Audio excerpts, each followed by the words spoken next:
இந்த அகிலத்தில் வாழும் அனைத்து ஜீவராசிகளும் தங்களது எண்ணங்களை பரிமாறிக்கொண்டேதான் இருக்கின்றன.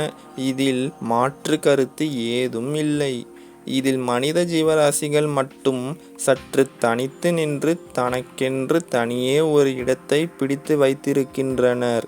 அதுதான் வகைப்படுத்தி சற்று சிந்தித்தும் நிறைய சிந்தித்தும் வகைப்படுத்தி வாழும் ஆற்றல், கருத்துக்கள் பரிமாற்றம் என்று தீர்க்க தரிசனமுடையோருக்கு காணும் பொழுது சரியாக இருக்கும்.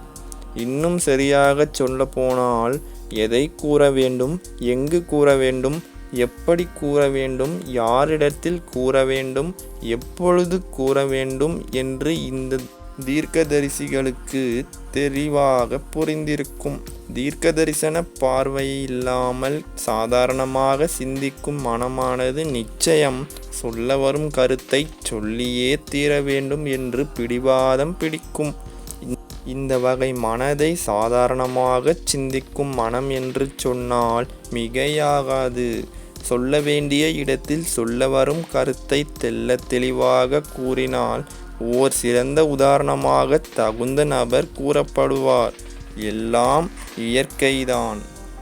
தேவைப்படாத இடத்திற்கு கருத்தானது தேவைப்படாமல் இருப்பது இயற்கைதான். தேவையான இடத்திற்கு தேவைப்படும் கருத்துக்களும் இயற்கைதான். இதில் மாற்று கருத்து ஏதும் இல்லை. இதுவும் இயற்கைதான்.